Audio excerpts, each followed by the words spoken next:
Oke, Assalamualaikum warahmatullahi wabarakatuh. Halo teman-teman semua, balik lagi bersama saya Arsata Yaksir. Pada kesempatan kali ini, saya akan membahas tentang routing. Nah, pada hari ini kita akan membahas materi tentang routing. Routing introduction. Nah, pertama-tama kita akan introduction dulu. Routing itu apa? Secara garis besar, routing merupakan sebuah cara untuk menghubungkan antara jaringan yang berbeda dengan skala yang berbeda, mulai dari skala kecil, yaitu LAN, skala menengah, yaitu MAN, hingga skala besar, yaitu WAN. Routing ini bekerja pada layer 3 protokol, pada OSI layer yang yang pengalamatannya berdasarkan IP address. Dan cara kerjanya, router sebagai device yang bekerja mengenalkan jaringan yang dia miliki kepada router lain sehingga antar kedua jaringan yang terdapat di kedua router tersebut dapat saling berkomunikasi. Itulah pengenalan routing tentang bagaimana antar kedua buah atau bahkan lebih jaringan di seluruh dunia ini bisa saling berkomunikasi. Dan selanjutnya kita akan ngebahas tentang routing secara detail. Nah, root root root root itu ada tipe-tipenya. Yang pertama ada static root.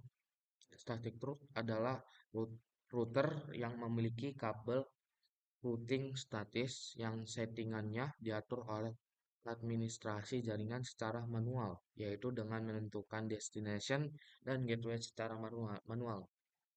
Yang kedua ada dynamic root adalah router yang membuat tabel routing secara otomatis dengan membaca lalu lintas jaringan dan tentu juga dengan saling berhubungan dengan router yang lain. Routing dinamis adalah routing yang paling mudah daripada routing default dan static. Lalu yang ketiga ada default route. Default route. Nah, default route adalah jalur default untuk paket yang mempunyai alamat alamat network tujuan tertentu, tapi tidak terdapat di routing table router yang disinggahi. Jika dapat default route yang diset pada router tersebut, maka paket tersebut akan mengikuti route default yang telah ditetapkan. Jika tidak ada default route, maka paket akan dibuang atau discard. Default route didefinisikan dengan alamat 0.0.0/0. Default route pada routing table ditandai dengan flag S atau tanda S. Oke, routing table. Sebuah router akan forwarding paket atau meneruskan paket berdasarkan informasi yang terdapat pada sebuah routing table.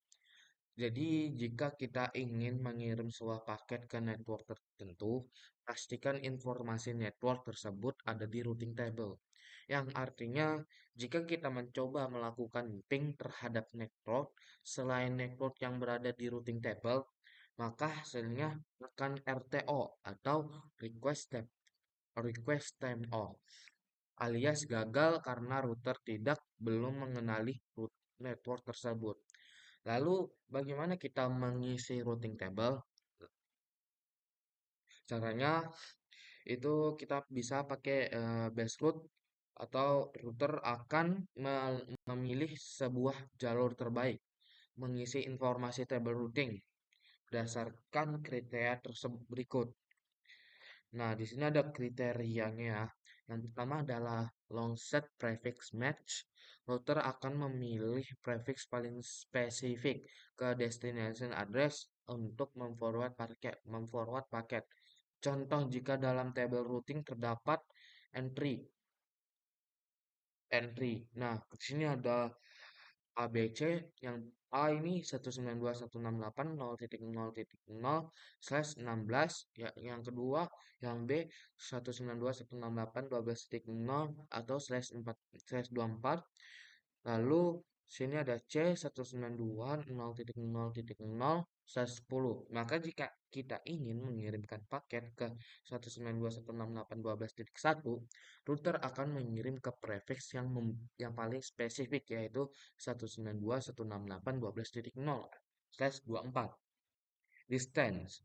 Router akan memiliki nilai distance yang paling kecil. Yang ketiga ada round robin.